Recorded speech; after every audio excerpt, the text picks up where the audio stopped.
현월TV 파스꿈 여러분께 문화 인사 드립니다. 수요 기독교 핵심 길라잡이 시간에 현월TV 목사입니다.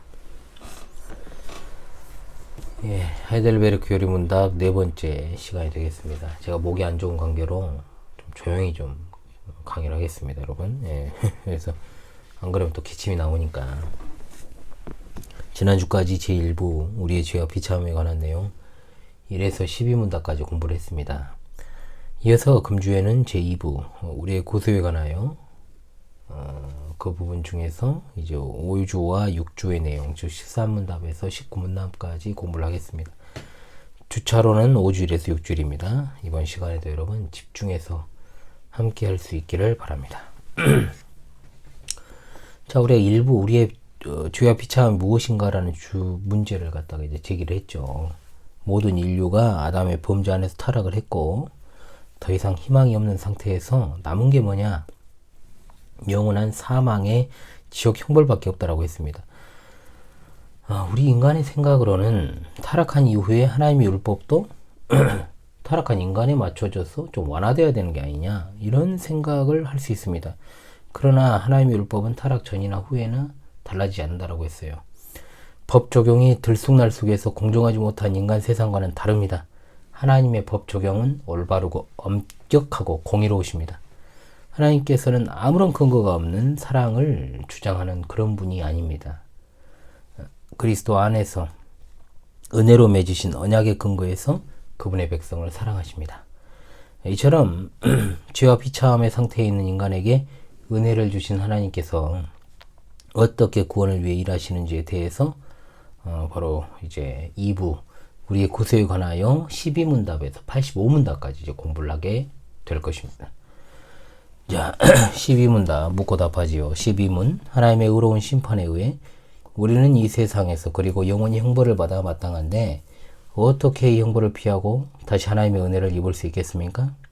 답하기를 하나님께서는 자신의 의가 만족되기를 원하십니다. 따라서 우리는 우리 스스로든 아니면 다른 이에 의해서든 죄값을 완전히 치러야 됩니다. 그랬습니다. 지난 시간에 하나님의 공의에 대해서 살펴보면서 제가 7번 방의 선물이라는 영화를 소개했었습니다. 사람들이 사는 세상에서는 이 공의가 잘 지켜지지 않는다라고 분명히 말했습니다. 자, 그것은 왜냐? 인간이 부패했고 또한 연약하기 때문에 그렇습니다. 하지만 하나님은 완벽하십니다. 어떠한 상황 속에서도 반드시 직접 만드신 법으로 판단하시고 형벌을 내리십니다. 이것을 이제 하나님의 의 또는 공의라고 부릅니다. 즉 죄로 말미암아 사망의 형벌을 받게 된 인간이 그 죄로부터 자유롭게 되려면 어떻게든 그 죄에 대한 대가를 치러야 됩니다. 우리 스스로 하든 다른 이가 대신하든 반드시 갚아야만 하는 것이죠. 13문답으로 가죠. 우리가 스스로 하나님의 의를 만족시킬 수 있습니까? 답합입니다. 결코 그렇지 않습니다. 오히려 우리는 날마다 우리의 죄책을 증가시킬 뿐입니다. 라고 그랬습니다. 자, 우리 스스로가 하나님의 의를 만족시킬 수 없습니다. 오히려 죄를 짓는 종류, 가지수만 늘어난다는 거예요. 그러니까 자기 스스로 하나님의 의를 만족시킨다라고 하는 것은 자신이 스스로를 구원할 수 있다고 주장하는 것과 사실은 같은 말이에요. 이것을 스스로 구원한다라고 해서 자력구원론이라고 이제 부르죠. 자력구원론. 이들 중에 어떤 사람은 인간에게 구원이 필요 없다라고 주장을 해요. 이런 사람들은 뭐라고 주장합니까? 원래 종교라는 것은 하나고 그 종교의 시작은 인간으로부터 나왔다. 인본주의의 다른 말이죠. 이것도 결국 인간이 그 스스로를 구원한다라고 주장하는 것입니다. 또 어떤 사람은 하나님의 율법을 잘 지키면 구원받는다라고 주장을 해요. 인간이 죄인인 것은 사실이지만 선한 일을 할 수 있기 때문에 열심히 노력하면 구원받을 수 있다. 자, 이것을 뭐라 그럽니까? 행위구원론이라 그럽니다. 또 어떤 사람 말합니다. 예수님이 모든 사람을 위해 구원의 길을 열어놨지만 결국 그 길을 가고 말고를 결정하는 것은 인간이다. 즉 예수님께서 완성하신 구원을 인간이 선택적 자기결정을 통해서 결정하는 거죠. 그러니까 인간이 선택하기 때문에 중간에 포기도 가능합니다. 중간에 탈락도 가능해요. 그렇다면 구원이 결국 인간의 손에 달려있다는 것이 되기 때문에 99% 하나님이 일하셔도 1%의 인간이 그것을 갖다가 거부해버리면 안 되는 거죠. 참 그럴듯해 보이죠. 인간적으로는. 그러나 이것은 우리를 속이는 거짓말이다. 분명히 해둘 수 있습니다. 14문답입니다. 어떠한 피조물이라도 단지 피조물로서 우리를 대신하여 하나님의 의를 만족시킬 자가 있습니까? 답합니다. 하나도 없습니다. 첫째, 하나님께서는 인간의 죄책 때문에 다른 피조물을 형벌하기를 원치 않으십니다. 둘째, 어떠한 피조물이라도 단지 피조물로서는 죄에 대한 하나님의 영원한 진노의 짐을 감당할 수도 없고 다른 피조물을 거기에서 구원할 수도 없습니다. 라고 그랬습니다. 사실 똑같이 부패한 인간이 다른 인간을 위해서 대신 벌을 받을 수 없습니다. 여기에 해당하는 우리 속담이 뭡니까? 내 코가 석자다. 하나님이 지으신 피조물인 다른 짐승도 사람을 대신해서 벌을 받을 수 없습니다. 심지어 하늘의 천사들도 사람을 대신해 벌을 못 받습니다. 공의로운 하나님께서 사람이 지은 죄에 대해서 사람이 아닌 다른 피조물에게 죄를 덮어 씌우지 아니하신다는 겁니다. 사람처럼 적당하게 대충 넘어가는 법, 그런 법은 하나님의 나라에는 없어요.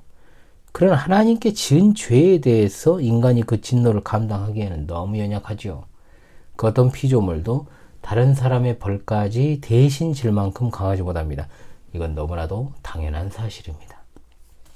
15문답으로 갑니다. 자, 그렇다면 우리는 어떠한 중보자와 구원자를 찾아야 됩니까? 답합니다. 참 인간이고 의로운 분이시나 동시에 참 하나님이고 모든 피조물보다 능력이 뛰어나신 분입니다. 라고 그랬습니다. 자, 그렇다면 누가 우리를 대신해서 하나님의 공의를 만족시킬 수 있단 말이냐. 15문답이 그걸 대답해줘요. 그렇습니다. 뭐가 필요합니까?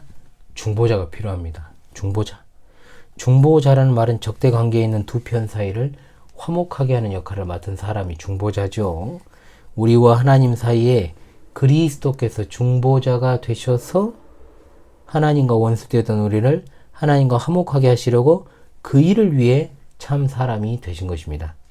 우린 날마다 죄짓기 바쁘지만 그리스도께서는 완전한 의를 소유한 죄가 하나도 없으신 분이시며 동시에 참된 하나님이시기 때문에 하나님의 영원한 진노를 담당하시는 것이 가능한 것입니다. 아멘. 자, 여기까지 해서 5주일 공부를 했고요. 이제 6주일 16에서 19문답 공부 또 이어서 계속 해보도록 하겠습니다.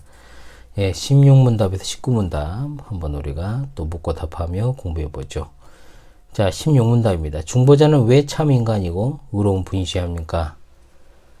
자, 제가 읽고 설명을 또 하니까요. 이제 16, 17을 먼저 좀 하겠습니다. 16문답. 중보자는 왜 참 인간이고 의로운 분이셔야 합니까? 하나님의 의는 죄 지은 인간이 죄값 치르기를 요구하나 누구든지 죄인인 사람으로서는 다른 사람을 위해 값을 치를 수 없기 때문입니다. 라고 했습니다. 이어서 17문답. 중보자는 왜 동시에 참 하나님이셔야 합니까? 그의 신성의 능력으로 하나님의 진노의 짐을 그의 인성에 짊어지시며 또한 의와 생명을 획득하여 우리에게 돌려주시기 위함입니다. 그랬습니다. 인간이 죄를 지었잖아요. 그럼 그 죄값을 누가 치러야 됩니까? 인간이 치러야 됩니다. 우리가 그런데 이미 알고 있는 것처럼 인간은 죄를 범한 당사자이기 때문에 타락한 존재로서 그렇게 할 수 없어요. 그래서 구속자의 조건이 있습니다. 뭡니까? 첫째는 참된 인간성을 가진 존재, 즉 사람이어야 된다는 것이고, 둘째, 사람이면서도 죄가 없어야 되고 완벽무결해야 된다는 겁니다. 이 세상에 이런 존재 없습니다. 그렇죠? 자, 그리고 18문답으로 갑니다. 18문답 내용. 그러나 누가 참 하나님이며 동시에 참 인간이고 의로우신 그 중보자입니까? 답하기를 우리 주 예수 그리스도 즉 하나님께로부터 나와서 우리에게 지혜와 의로움과 거룩함과 구속함이 되신 분입니다. 그랬습니다. 사람이면서도 죄가 없으므로 어떤 사람을 대신해서 그 죄값을 치를 수 있을까? 그런 가능성이 없습니다. 인간은 그 자체로 연약하기 때문에 자기 한 몸 일으키는 것도 힘들어요. 그러므로 중보자는 참 하나님이셔야 되는 겁니다. 설령 어떤 사람이 다른 사람의 죄를 대신해서 그 값을 치른다고 하십시다. 그러나 인간의 한계 수명이 몇 년입니까? 아무리 발버둥을 쳐도요, 인간이 100세를 못 넘겨요. 그렇잖아요? 가령 예를 들어가지고 한 사람이 징역 20년 이상인 사람 3명의 죄를 담당한다고 생각해보면 그 이상을 감당할 수 있습니까? 무엇보다 법정 최고형인 사형을 대신 당할 수도 없고 한다 해도 한 사람 목 이상을 감당할 수도 없는 거예요. 이처럼 연약하고 정말 한계가 분명한 인간이 죄값을 치를 수가 없고, 또한 하나님만이 그 짐을 감당할 수 있다 이 말입니다. 디모데전서 3장 16절 그는 육신으로 나타난 바 되시고 영으로 의롭다 하심을 받으시고 천사들에게 보이시고 만국에서 전파되시고 세상에서 믿음 받으시고 영광 가운데 올려지셨느니라. 아멘. 육신으로 나타난 바 되시고 영으로 의롭다 하심을 얻었다. 이 말은 뭔 말이냐? 부활하심을 뜻해요. 사람은 죽으면 그것으로 끝난다라고 생각을 하잖아요, 다들. 그러나 그리스도께서는 우리를 대신해서 죽으시고 부활하셨습니다. 그러므로 하나님만이 우리의 중보자가 되실 수 있습니다.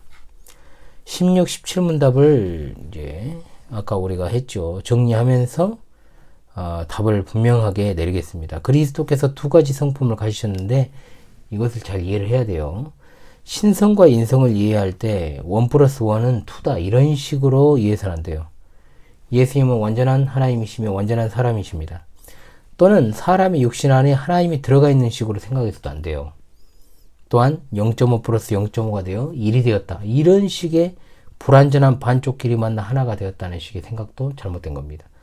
이것은 분명히 신비 중에 신비주의라고 할 수 있죠. 삼위일체 하나님에 대한 교리와 더불어서요. 자, 19문답입니다. 당신은 이것을 어디에서 합니까? 답하기를 거룩한 복음에서 합니다.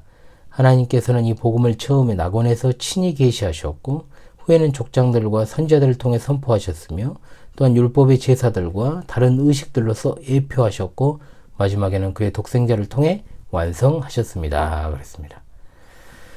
자, 참 사람이시면서 참 하나님이신 예수님에 관한 진리가 어디에 나와 있는가?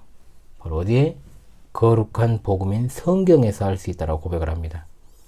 거룩한 복음의 진리가 성경에 기록되어 있는데 처음에 에덴 동산에서는 여자의 후손으로 계시되었고 후에는 족장들로 이어졌잖아요. 아브라함과 이삭과 야곱과 요셉을 통해서 그리고 모세를 통해서 많은 선지자들을 통해서 그리고 성전과 제사 의식들을 통해서 그 실체이시자 완성이시며 주인공이 되시는 예수 그리스도를 미리 보여주신 것입니다.